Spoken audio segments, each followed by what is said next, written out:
Welcome to the Ernie Chambers Show.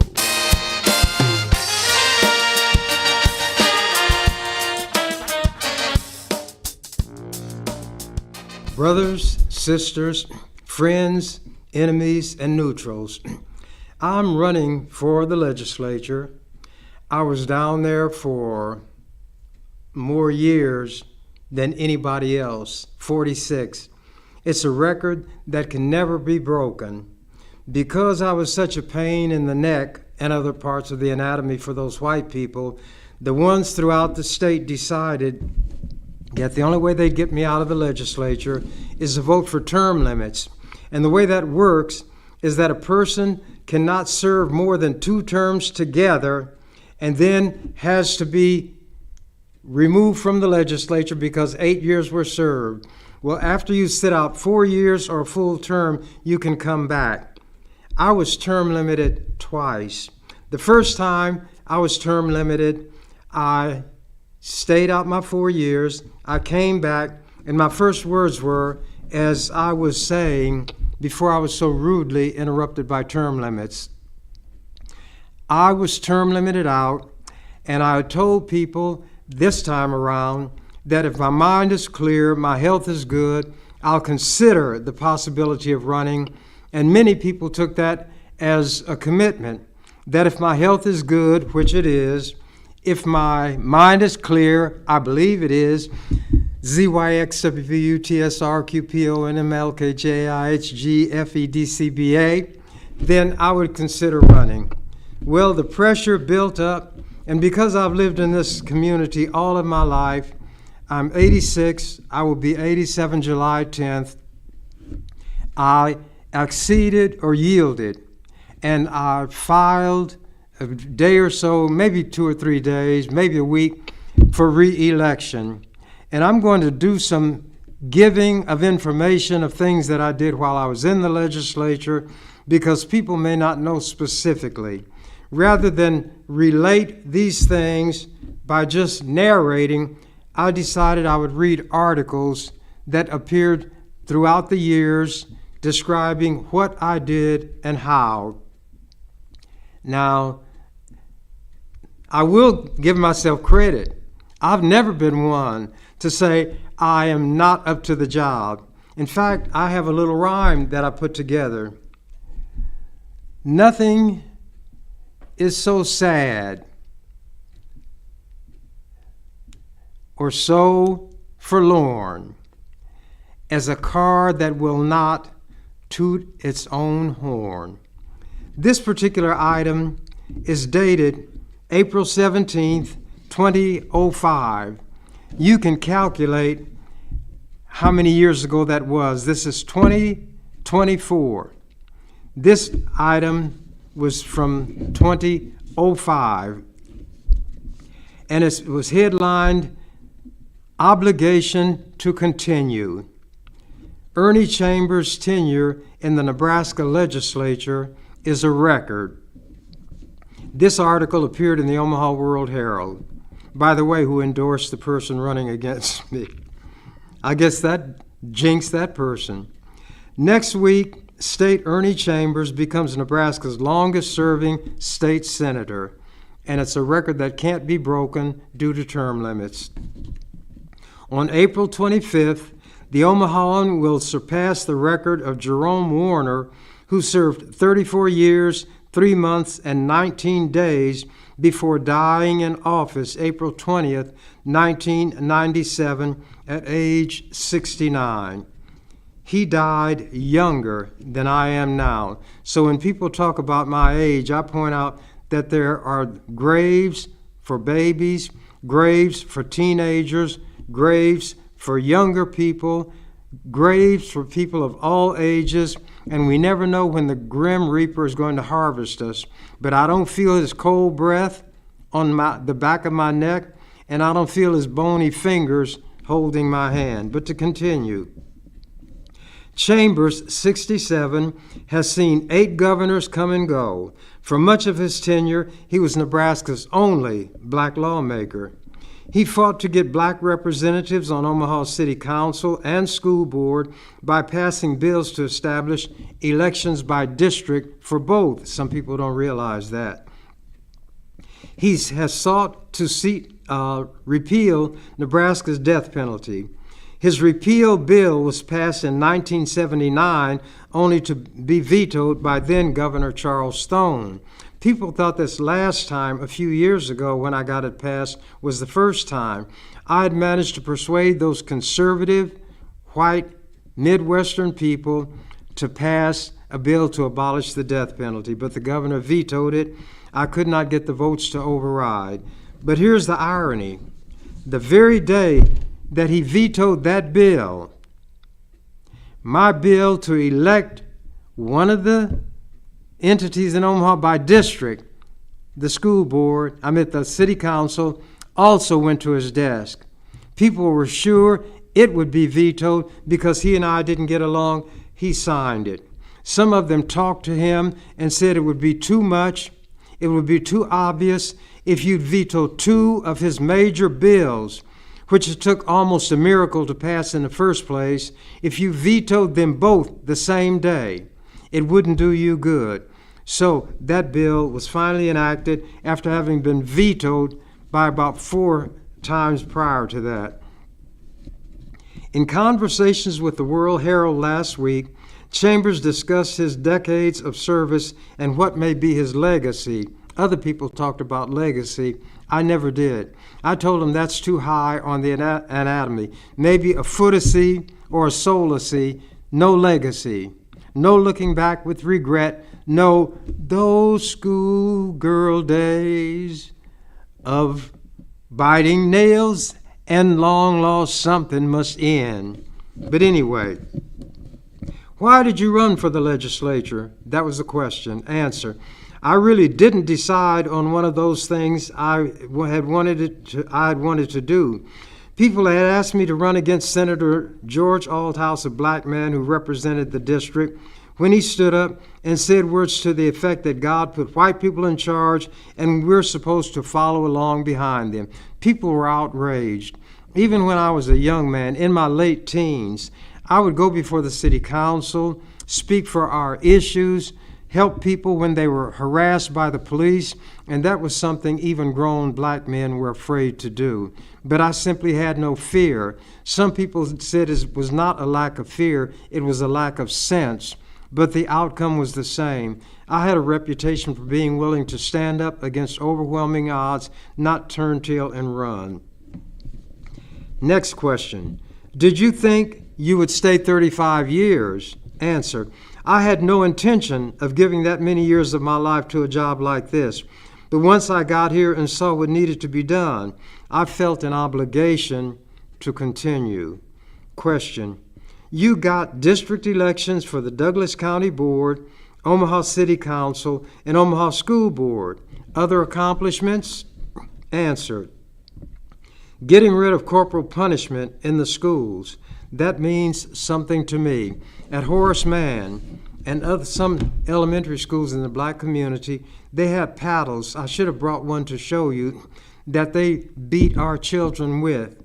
This guy who was the principal was named Barbie, and he would turn them, bend them over, pull up their dress, and hit them on the backside. And when I found out, I was furious.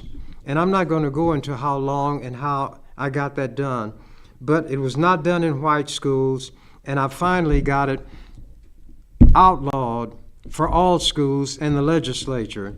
Believe it or not, the black teachers opposed my effort to get rid of punishment, physical punishment for our children. The Ministerial Alliance, comprising black ministers, were in favor of the corporal punishment, but they didn't want anybody going upside their rear end or their head physically. I guess being what they call a lost soul and a black militant firebrand, whatever that meant, I was not surprising anybody by being against such a black tradition of letting our children be beaten by white people and some ignorant Negroes. But to continue, Getting rid of corporal punishment in the schools, that means something to me.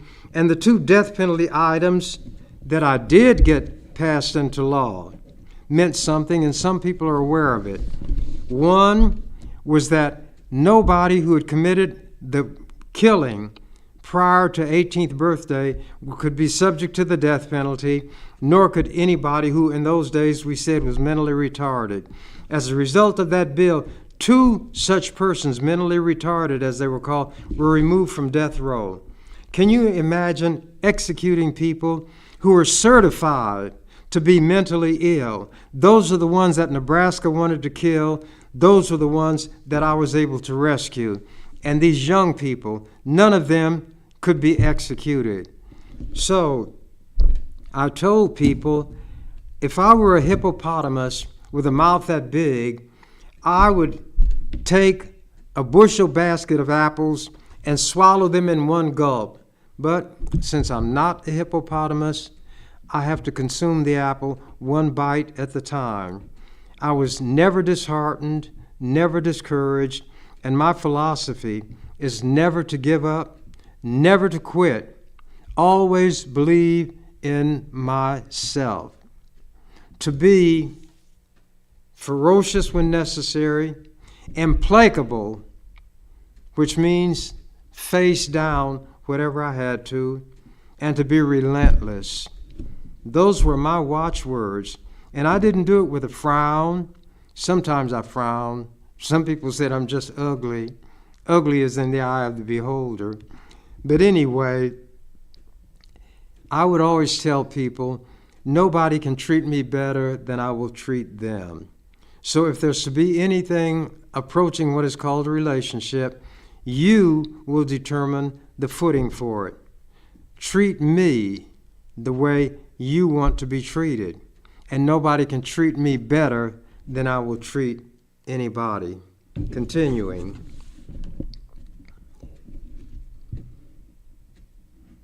Oh, the 2 death penalty items. Other things that I've done. I doubt those things will be undone, but there are other things that I've done which might be undone when I no longer was in the legislature.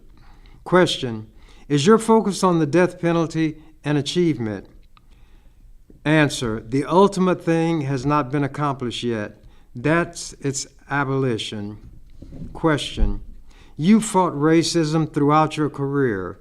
How do things compare to 1970? And remember, this article was printed 2005. Answer: there have been presidential executive orders, congressional enactments, court decisions aimed at alleviating racism, yet racism is as deeply entrenched, it is more virulent now than it was. And because of that, I would explain that the constitutional provision that says anybody born or naturalized in this country is a citizen. We were born here, and we're not citizens yet. A white person can get off the boat from Europe on Friday, and I, who've lived in this country all my life, would be approaching him Monday to try to get him to give me a job. That's a slight overstatement, but you use examples to make the point. Continuing. Question: you've introduced a number of bills for gay employment rights. Why is that an issue you have pushed? Answer: when I was growing up, I didn't know what a homosexual was. Even as an adult, I didn't think too much about it.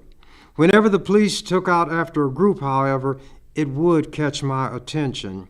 But that wasn't enough by itself. Senator Tim Hall of Omaha brought a bill that dealt with non-discrimination in the workplace against gay and lesbian people. They called it the LGBT community then. They didn't add the Q and the plus. I know how hateful people are, and I told Tim that as hateful as these people are, when you bring about a bill, I don't think a person should bring a bill like that and be the only name on it. so I put my name on it too. And I was one of the strongest supporters ever since. Question: why require strict liability in police chases? Answer: I had seen in Omaha all kinds of chases. At first, I talked to the mayor and others about getting rid of these chases. It was capped when the cops were chasing a guy who went through a stop sign, hit a teacher's car, and killed him. The teacher left a widow and 4 children. I said, since the cities are not going to regulate these chases, I need to find some way to compensate innocent third parties who are hurt. And here's how that went. You could sue, but you would have to prove that the cop was negligent in the way he or she was driving in the pursuit. They never said the pursuit itself showed negligence, so nobody ever could win. I did not base my law on any negligence by the officer. And my argument was, if these high-speed chases are deemed by the public to be a legitimate method of law enforcement, then I'm not going to make the cop personally liable. They don't have anything anyway. I'm going to make the city for the city cop, the county for the sheriff, the state for the state patrol. If an innocent third party is injured or killed in a police chase, that meant the person being pursued or the pursuing officer caused the injury. The entity for which that pursuing officer worked would have to pay. And down through the years, people have collected. Just a few months ago, a family was paid over $400,000 by the state because of a loved one being killed while being pursued by a member of the state patrol. These are things I looked at. I looked out to the extent I could for everybody's welfare. Those who nobody else seemed to care about were my particular province. As I say, the least, the last, and the lost. Continuing this article. How about your races for governor, attorney general, and the U.S. Senate? Nobody had even run for those 3 offices, but I ran for all 3 of them, not at the same time. But in one instance, I was running for the governorship and the legislature at the same time, and it was taken to court by somebody. The lawyer was incompetent. But anyway, the Nebraska Supreme Court ruled that a person cannot run for 2 offices at the same time.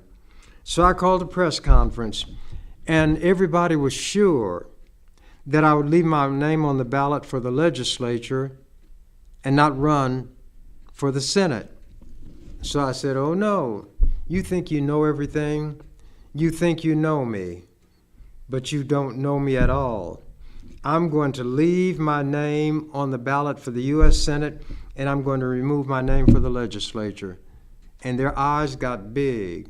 They said, you're not running for the legislature? I said, oh yeah, I can run for both offices, but I can have my name on the ballot for only one of them. I will have to run for the legislature by write-in. They said, well, nobody has ever won a seat to the legislature by write-in. I said, there's always a first. Somebody has to be first. I don't mind being first. So I launched a sort of campaign which consisted of printing brochures telling people that I was running for the legislature by write-in and that they would have to write my name on the ballot. So when they get to the part that says legislature, there would be a blank line, and that's where you write in the name. Try to spell my name correctly, but under the law, if it's a close enough approximation, then it will be counted. But people were sure that I couldn't win by writing because nobody had done it before. But there has to be a first, and I don't mind being first when it's something of value. Obviously, I didn't win the seat for U.S. Senate. I was running against Bob Kerrey, and my name was on the ballot. But I won the seat in the legislature by write-in, which was the first time that had ever been done, and the first time that a person did it while running with his name on the ballot for a different office. There are things I've done that people don't know about, and many people don't care about. I'm the kind of person who, in the minds of some people, can do no right, no matter what it is. And I have not lived my life based on what other people think, how they feel about me, or what they say about me. I have a conscience of my own. I have a brain of my own. I have eyes of my own. I have eyes with which to see the world. I have a brain with which to analyze the world. And I have a determination to do what I believe is right, and I don't care what people think. Their thoughts don't hurt me. They haven't even thought things through. They cannot think well enough to run their own life. How are they going to run mine? They're not. Let me continue. Oh, but that question was, how about your races for governor, attorney general, and the Senate? Answer, those were for the purpose of raising issues and focusing discussion. I've never believed I could win an office where white people would have to vote for me in large numbers. They couldn't vote yes for me on anything, but they could vote yes on a proposition to get me out of the legislature, and that was term limits. Because of term limits, Chambers will not be able to run for re-election in 2008, which was 3 years off from when this article appeared. But I ridiculed them. I said, to get rid of one black man, you were willing to get rid of 47 white people. So you deem one black man of more power than 47 of you all. If that was my view, I guess I'd do it the same way you're doing it. But having the intelligence that I have, I would be ashamed to admit to my enemy that one of them was of more power and merit than 47 of us. And then I'd cap it, or as they say, put the cherry on top of the sundae by telling them, if Alibaba can handle 40 thieves, I should be able to handle 47 white people. I never took low, I never bit my tongue, and nobody would ever be ashamed of me, who is black, unless they were Toms, Jemimas, and whatnots, but they wouldn't be ashamed because I would not stand up and speak when I should speak, and when most people of all races, nationalities, and sexual orientation were afraid to even whimper. Let me continue. Question, have you always been an independent? Answer, there was one time that I registered as a Democrat so I could vote in the primary for Jesse Jackson.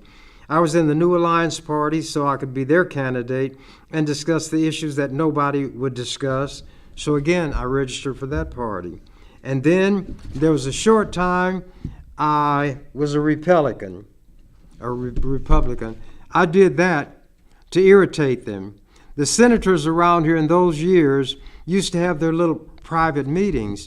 When I became a Republican, I could go to the meetings, and I told them they were duller than a convention of undertakers, so they didn't have to worry about me coming anymore, and I changed my registration back to independent.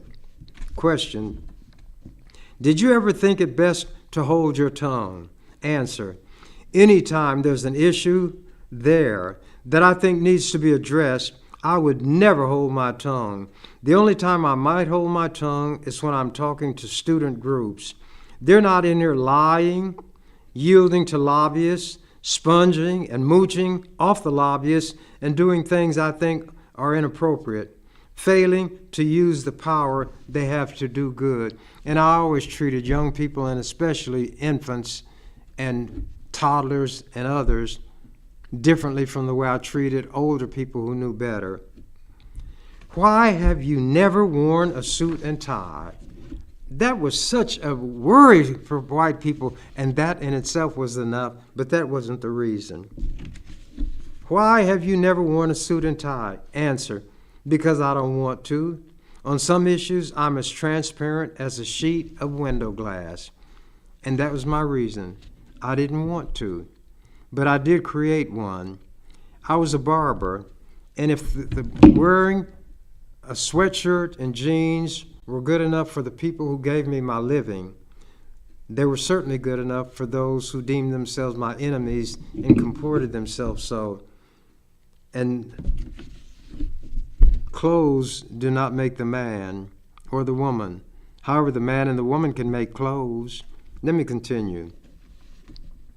Was it hard on your children for you to be in the public eye?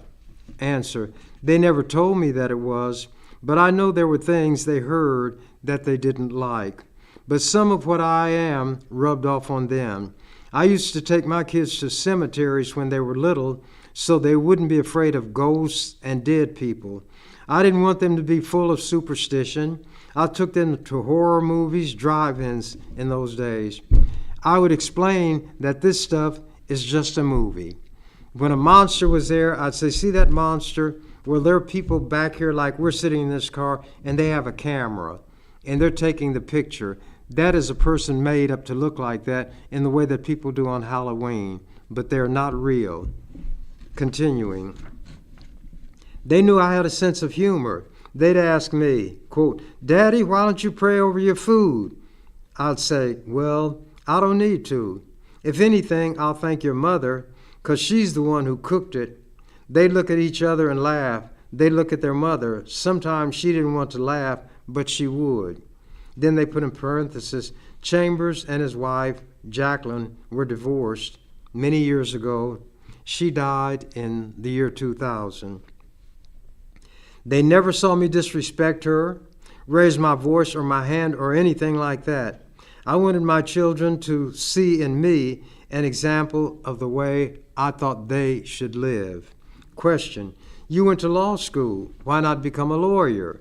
Answer: the only reason I finished law school was because I started it.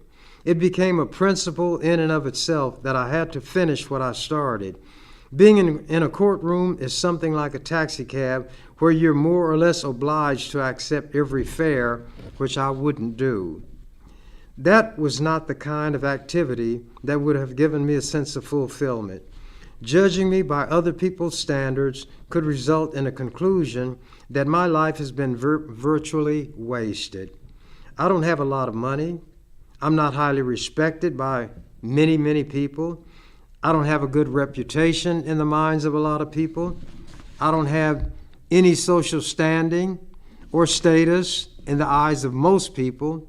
I belong to no organization. I don't go to church, no political parties, or do I seek their backing. I'm a loner. That makes my life very uncomplicated. I only have one person to please.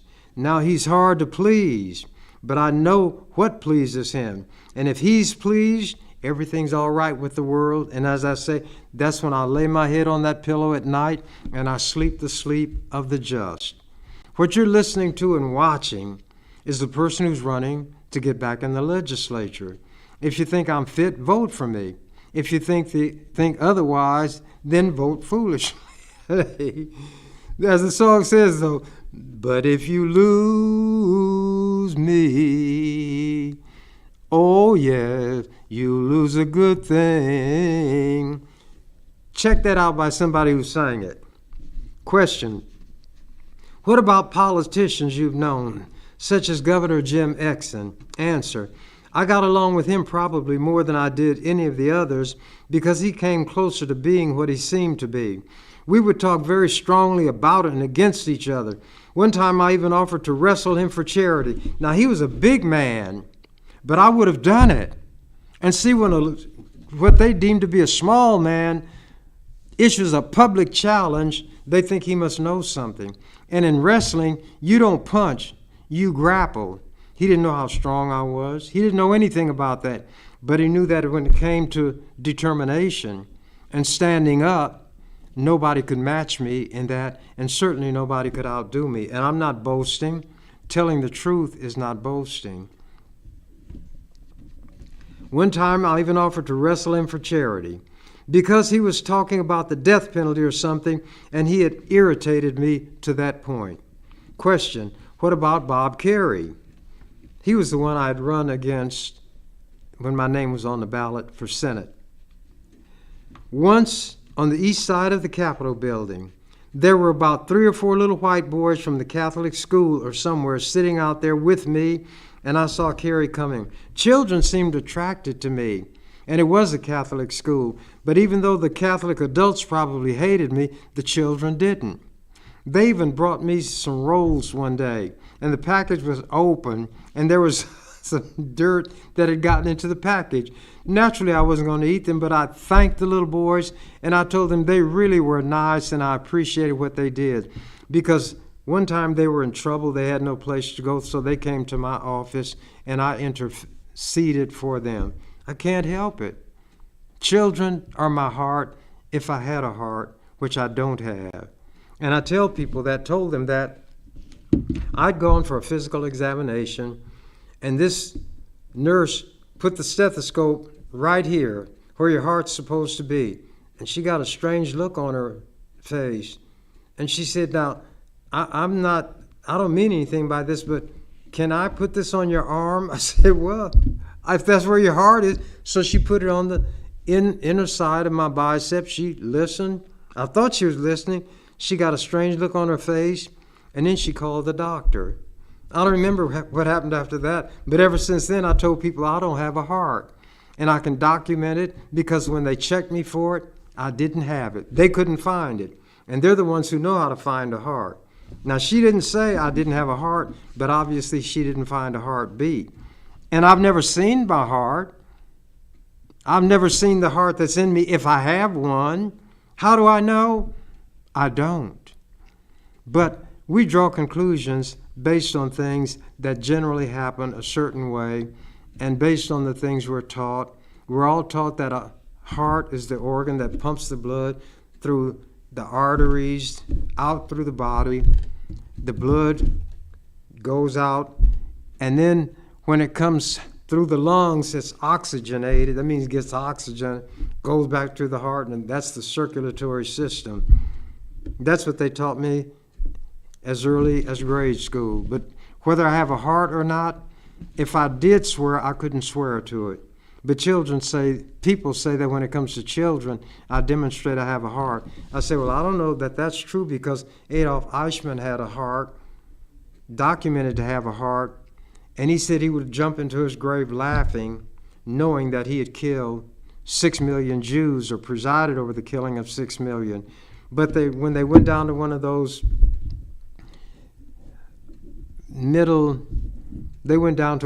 countries in Latin America, and they captured him. He was going by the name Clements or something, but the Israeli Mossad, or whatever they call them, I call them the butchers, the modern day Nazis.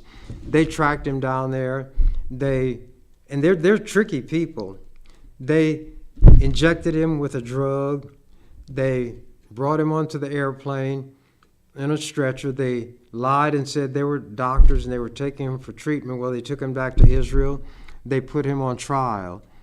And from what I've read about the trial, he was in a glass case, glass enclosure, like in Russia they put people. And they said invariably, when people came in for the first time, they were shocked at what they saw. They didn't see a hulking, glowering guy with those thick eyebrows that came together in the middle of their forehead over their nose. He was a person of medium height, medium build, wore eyeglasses, and could have been an innocent accountant. He didn't look like what he was if the facts they put forth were true. A guy, he was a lawyer's name, last name was High Levi, who represented him. I read about the trial.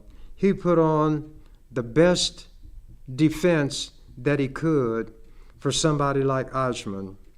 And he wasn't justifying anything, but he took every shred of what could be called evidence that would mitigate or lessen the seriousness, the ugliness of what Eichmann had done.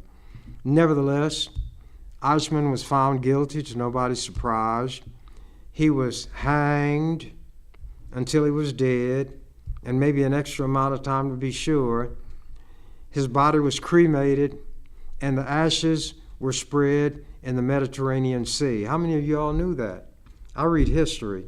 Malcolm X said, and he was telling the truth, history is the subject best suited to reward our efforts. One of these days I'm going to talk about the so-called Holocaust.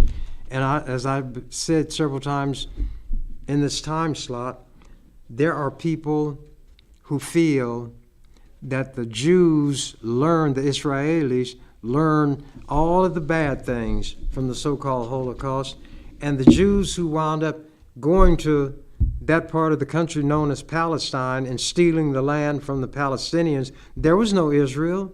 There was no Israel until 1948. Israel declared itself to be the Jewish state.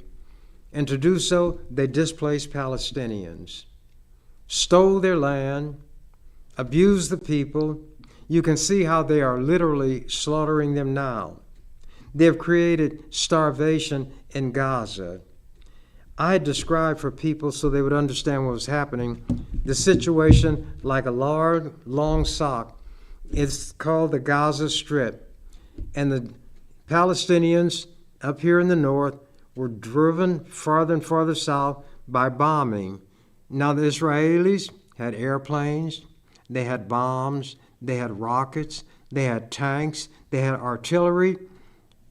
The Palestinians had none of that. Nobody armed them. It was not a fair fight and was not designed to be. It was to be a slaughter, and it was. These Israelis have attacked refugee camps. They have attacked schools. They have attacked hospitals, killing civilians, many, many women and children. They learned all of the worst things from the Nazis, and they're carrying them out with a vengeance. Pussyfooting Biden had said, well, if they would use these weapons of offense against the Palestinians, I will cut that off. We're not going to send them these 2-ton, that's 2,000 pounds, these 2-ton, that'd be 4,000, huh? Anyway, these 2-ton bombs, because they could only be used offensively. Those are the only weapons he withheld. Netanyahu talked about Biden like he's got a tail because he knew that Biden is afraid of the power of the Jews in this country. They do control a lot of the money. They control a lot of the communication system. Every place where a lot of money is at stake, a lot of power, you will find Jewish fingers and Jewish hands. And I'm not one of those who will say every Jew is bad, that every Jew has money, got it through cheating and lying. Other people say it. I don't know that for a fact, so I will not and cannot say that. I cannot condemn all of any group. I cannot even condemn all of the Germans who were in the war under Hitler and were members of his Gestapo, the Geheim Staatspolizei, or however they pronounce it in German. But that's what the Gestapo was, the secret police. The SS, the Schutzstaffel, was the death head group. They were the ones who operated the death camps. They were the ones who could commit and did commit the mass murders.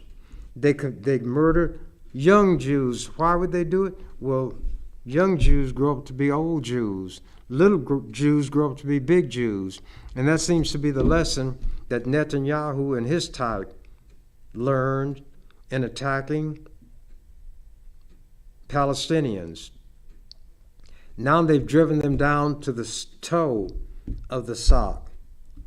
Down here in this part, no place to go. And the Jews are continuing airstrikes, using tanks, and wanted to use even heavier weaponry against these people. Now, I'm not going to lose my way and get off into that like I have in the past. I'm supposed to be indicating to you all, if you're still listening, some of the things I did while I was in the legislature telling you something about that record and saying that I intend to do the same thing if I go back. The youngster running against me had given an interview and said that I'm not speaking of me. He's not the only one who can stop this runaway train, because that's what was said. When I was removed from the legislature by term limits, the brakeman was gone from the runaway train. He said, you need the votes. That's true. You need the votes. But if you don't have the votes, you don't get votes by whining and crying and begging and pleading. How did I get votes? I stopped them from being able to vote. I did not filibuster, meaning reading from the phone book or recipes. I used arguments. I based mine on the rules. I educated them about Constitution, Black history, their wrongfulness throughout the history of this country, the fact, among other things, that George Washington had so many slaves that when the South seceded from the Union, they said George Washington was their patron because he owned so many slaves. And they don't want that taught. These white people in the schools today, they don't want the truth taught. That's the only way they can get people to still celebrate George Washington's birthday. They call it President's Day now. And he wasn't the only one. Thomas Jefferson, the one who did a lot of the writing of the Declaration of Independence, was a slaveholder. And you know what he said? Our children watch this, and they learn all of the worst things.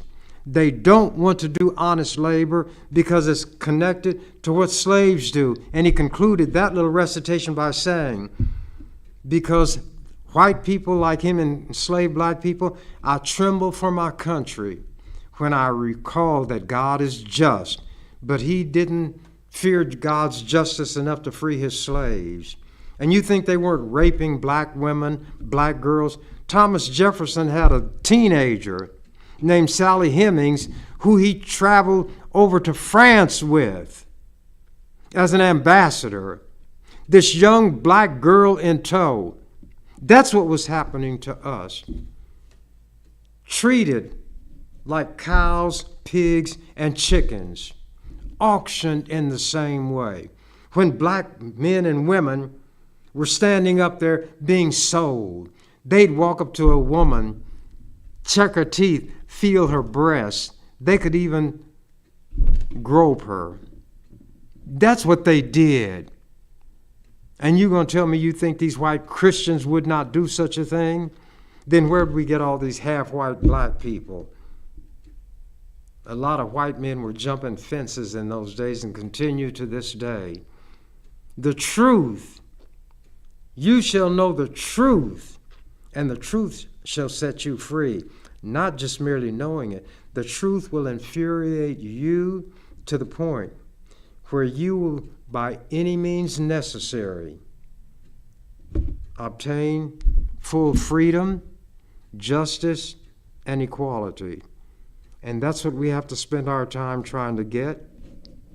And I was telling you what I would tell this young black man when I engaged in extended debate, because he had said they filibustered, but they couldn't stop things. Well, what I did wasn't filibustering. I always called mine extended debate because I always gave historical lessons. I've talked about the law, the Constitution, presidential proclamations, civil rights laws, court opinions. I was instructing. And that didn't give me votes, but it stopped them from voting. They couldn't use their votes because they couldn't bring anything to a vote because I was engaged in extensive debate, not filibustering. So what they would do is say, Ernie, what must we do to be saved? I said, here's what you've got to do. I've got amendments.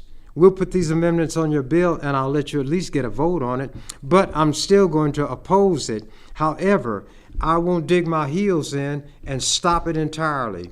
If with these changes I'm suggesting, I'll still speak against the bill. I don't want to stop everything that's passing because some of them have good parts in them. If you can overcome my opposition, then you will get your vote. but I will not stop you from getting a vote. And that's what I did with their rules. I stopped a vote from being taken. And although I didn't have the votes at first, they couldn't use theirs. And the youngster who's there now doesn't understand these things, and maybe he will learn, but we'll just have to see. I have a record, and I'm going to begin to lay that out, not just by me saying it, but by reading articles. I'll give you the news publication, I will give you the date, and you can check it for yourself. You will see there were national items, international, every kind of imagined and imaginable means of communication had taken note of what I did.